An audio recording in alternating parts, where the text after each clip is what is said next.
ನಮಸ್ಕಾರ ಸ್ನೇಹಿತರೆ, ಗೃಹಲಕ್ಷ್ಮಿ ಅಪ್ಡೇಟ್ಗೆ ನಿಮಗೆ ಸ್ವಾಗತ. ಸ್ನೇಹಿತರೆ, ಗೃಹಲಕ್ಷ್ಮಿ ಯೋಜನೆ 21ನೇ ಕಂತಿನ ಹಣದಲ್ಲಿ ಲಕ್ಷ್ಮೀ ಹೆಬ್ಬಾಳ್ಕರ್ ಅವರಿಂದ ಗುಡ್ ನ್ಯೂಸ್. ಸ್ನೇಹಿತರೆ, ನಿಮಗೆ ಗೃಹಲಕ್ಷ್ಮಿ ಯೋಜನೆಯಲ್ಲಿ ನಿಮಗೆ 1ನೇ ಕಂತಿನಿಂದ 20ನೇ ಕಂತಿನವರೆಗೂ ಜಮಾ ಆಗಿದೆ. ಈಗ ನೀವು ಕಾಯ್ತಾ ಇರೋದು ಗೃಹಲಕ್ಷ್ಮಿ ಯೋಜನೆ 21ನೇ ಕಂತಿನ ಹಣ ಯಾವಾಗ ಬರುತ್ತೆ ಅಂತ. ಈ ಒಂದು ವಿಡಿಯೋದಲ್ಲಿ ಗೃಹಲಕ್ಷ್ಮಿ ಯೋಜನೆ 21ನೇ ಕಂತಿನ ಹಣ ಯಾವಾಗ ಬರುತ್ತೆ ಅಂತ ತಿಳಿಸ್ಕೊಡ್ತೇನೆ.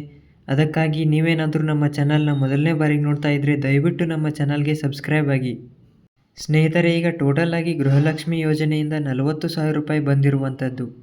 1ನೇ ಕಂತಿನಿಂದ ಹಿಡಿದು 20ನೇ ಕಂತಿನವರೆಗೂ ಒಬ್ಬ ಫಲಾನುಭವಿಗಳಿಗೆ 40,000 ರೂಪಾಯಿ ಬಂದಿರುವಂಥದ್ದು. ಈಗ ಎಲ್ಲ ಯೋಜನೆಯಲ್ಲಿ ಹಣವನ್ನು ಬಿಡುಗಡೆ ಮಾಡಿ ಎಲ್ಲವನ್ನು ಕ್ಲಿಯರ್ ಮಾಡ್ತಿರುವಂಥದ್ದು. ಈಗ ನೀವು ಎಲ್ಲ ಕಾಯ್ತಾ ಇರೋದು ಗೃಹಲಕ್ಷ್ಮಿ ಯೋಜನೆ 21ನೇ ಕಂತಿನ ಹಣಕ್ಕಾಗಿ.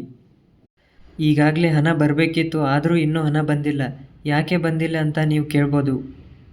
ಇದಕ್ಕೆ ಲಕ್ಷ್ಮೀ ಹೆಬ್ಬಾಳ್ಕರ್ ಅವರು ಫೈನಾನ್ಷಿಯಲ್ ಇಯರ್ ಎಂಡ್ ಆಯಿತು, ಹಾಗಾಗಿ ಅದರ ಸಲುವಾಗಿ ಪ್ರೊಸೆಸಿಂಗ್ ಲೇಟ್ ಆಯಿತು, ಹಾಗಾಗಿ 21ನೇ ಕಂತಿನ ಹಣ ಕೂಡ ಲೇಟ್ ಆಯಿತು ಅಂತ ಲಕ್ಷ್ಮೀ ಹೆಬ್ಬಾಳ್ಕರ್ ಅವರು ಹೇಳ್ತಿರುವಂಥದ್ದು.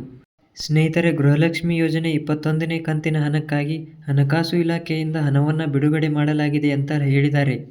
ಸ್ನೇಹಿತರೆ, ಮುಂದಿನ ವಾರದಲ್ಲೂ ನಿಮಗೂ ಗೃಹಲಕ್ಷ್ಮಿ ಯೋಜನೆ 21ನೇ ಕಂತಿನ ಹಣ ಬರ್ಬೋದು.